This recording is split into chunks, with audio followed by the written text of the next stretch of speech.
Scorpio, kumusta po kayo guys? Okay, so Scorpio, maraming salamat po sa walang sawang pagsubaybay sa ating mga reading. At sa mga nagtatanong kung paano po magpa-private reading, ay iiwan ko na lang po yung link sa atin pong description box below. So, tingnan natin guys. Scorpio, Sun, Moon, Rising, and Venus sign. Gabay kapalaran po. Weekly gabay ni Scorpio. So, ayan guys, binalik na natin yung weekly, no? Kasi may naghahanap po talaga. Okay, weekly gabay po ni Scorpio. Scorpio, Sun, Moon, Rising, and Venus sign. So, in case meron ako nakikita rito na may mga nahihirapan, I think, pagod, hindi naman guys dahil sa nag-overthink or so whatever. Siguro, nahihirapan lang kayo sa mga trabaho nyo or pwede ko may biyahe ka. Nakikita ko may biyahe yung iba sa inyo. Para bang nahihirapan kang magbuhat ng mga bagahe, no? Okay. Siguro may jet lag kung ikaw ay may travel ng malayo-layo. So, tingnan natin guys. Meron tayong milk. Ayan. Okay. Meron tayong peacock. So, di ba ang ganda ng buntot niyan guys? Pagka winawagayway nila. Meron tayong Sandra Cisneros. The Body. Okay. So guys, alam niyo yung milk, diba ito yung iniinom ng mga baby pagkapatulog na sila, or pampatulog nila, or kahit hindi mga baby. Pero yun yung mas magandang definition, no? Pampatulog ng mga tao, minom sila guys ng gatas. Kasi pampaantok daw, okay?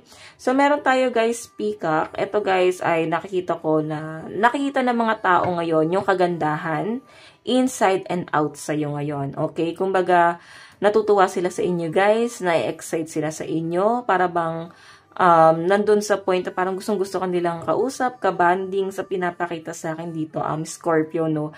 And sa pinapakita rin sa akin dito,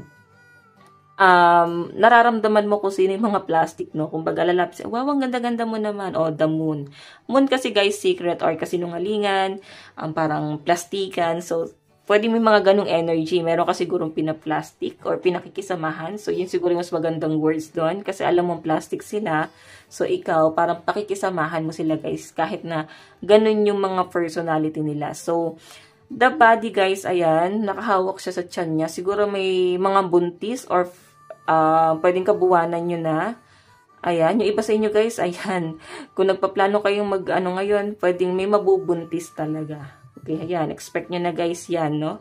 So, tingnan natin ano pang ipapakita sa inyo overall energy ng mga Scorpio.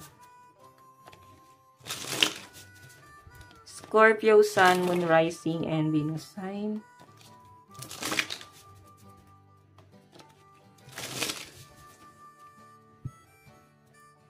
Scorpio, Sun, Moon, Rising, and Venus sign.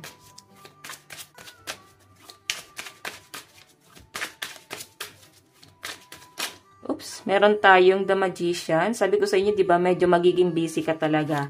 Ngayong week na to sa pinapakita sa akin, Scorpio. And meron po tayong Queen of Cups. So, grabe yung pag-overthink mo. Nakikita ko yung excitement mo ngayong week na to, guys. Sobrang excited ka kahit pagod ka. Siguro meron kang inaantay or pwedeng meron kang pupuntahan na para bang excited yung energy mo. Meron tayong Four of Cups. So, ano ba to? Parang tulala yung iba sa inyo, lutang, ganun yung energy, no? Yung beginning naman yung nakikita ko rito. Kung makikita mo, hindi mo masyado napupuna yung ibang tao na ibang tao sa paligid mo kasi nakapokus ka dun sa importante. Kumbaga, nakapokus ka dun, parang target lock, no? Kumbaga, for example, magbabakasyon ka sa Pilipinas, kung galing ka sa abroad, may mga sasalubong sa'yo na kamag-anak, hindi sila yung mapupuna mo. Mas mapupuna mo dito yung mga tourist spot, no? Para bang like Yapo, Divisoria, parang yun yung gusto mong puntahan, mas excited ka pang pumunta ron, no? Kaysa makita yung mga kamag-anak or family. Okay, mas yun sa inyo guys. Okay, yun yung mas pinagtutuunan ng pansin. Though napapansin mo naman yung family, pero yun yung parang mas importante sa inyo ngayon. Okay? So, ayan guys, yung pag-overthink mo guys, maiibsa na siya this week. Titignan pa natin. May new beginning ako nakikita rito. Kumbaga, changes talaga sa inyo, guys. Kung may mga nawala dito, guys, partnership, mga bagay na tinalikuran mo, kasi napagod ka na, or nawalan ka na ng, parang amor sa isang tao, or nawalan ka na ng, Parang nawalan ka na ng gana sa taong yun, guys, sa pinapakita sa akin, guys. New beginning to para sa inyo, no? Kung nawalan ka ng gana sa kanya, ibig sabihin, natauhan ka na. Parang hindi ka na nakikinig sa mga kasinungalingan ng taong yan. So, Death Tower, nag-end talaga to kasi merong new beginning. Okay? So, titingnan natin, guys, ano pa ang ipapakita. New beginning kasi, inalis ka na talaga doon. Hindi na para tambayan mo pa yon. Ano po itong milk? Spirit guide. Scorpio, Sun, Moon, Rising, and Venus sign. Ano po itong milk?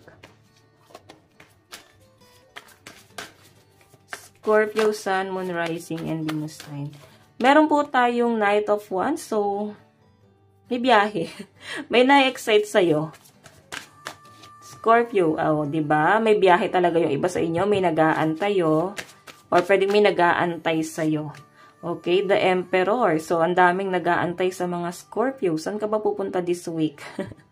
Scorpio, may nakikita akong biyahe sa inyo, or pwede nagpa-plan kang magbiyahe, or pwede nagpa-plan kang mag-explore, lalo na pagdating sa relationship, Scorpio, no? Meron ako nakitang dalawang tao na tinitignan mo, or titignan mo ngayong week na to, nandun ka sa point na para bang hindi ka makapag-decide sa kanilang dalawa. Ayan, no? Nakikita ko rito na nag-e-explore ka, lalo na pagdating sa nararamdaman mo. Hindi ko naman nakikita na parang pinapasok mo sila na parang, sige, ligawan niyo akong dalawa. Hindi naman ganun. Pwedeng, nasa talking stage pa lang, guys. Tapos, tinitignan mo kung sino yung mas okay sa kanilang dalawa, okay? Kaya nga parang nag-e-explore ka, guys. Hindi ka rin naman, guys, parang nagpapaasa, no? Nag-e-explore ka nga dito, eh. Ayan, nadidighay ako. Okay, so yung iba sa inyo, guys, kung may migraine, minom ng milk. Ayan. Para makatulog, para makatulong sa inyo. Tingnan natin ano tong peacock. Okay. Scorpio, Sun, Moon, Rising, and Venus sign. Meron po tayong Page of Pentacles. Meron po tayong Queen of Cups.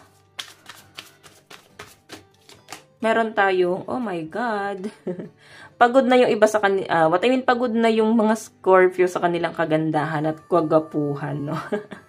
Or pwedeng, alam mo yon, parang kailangan mo mag-beauty rest, no? Parang mararamdaman mo na ngayon, parang nahahagard ka. Haggard ka talaga sa mga nangyayari. Ayan, no? Page of Pentacles. Sa pinapakita sa akin dito, guys, may transformation din pagdating sa inyong financial. So, kailangan mo siyang kontrolin. Kailangan mo siyang ikip sa sarili mo. Nakikita ko na may nagta-target sa inyo, no? Ngayong week na to. Kasi na-feel nila, ay, maraming pera si Scorpio ngayong week na to. So, maraming tukso na lalapit sa inyo na pwedeng mangungutang. Di nila alam, pagod ka. Ang ganda mo sa paningin nila, eh. So, parang lapitin ka ng tukso ngayong week na to. So, yun yung nakikita kong energy mo. Kaya, alam mo yun, lumayo ka na lang mo sa mga negative people.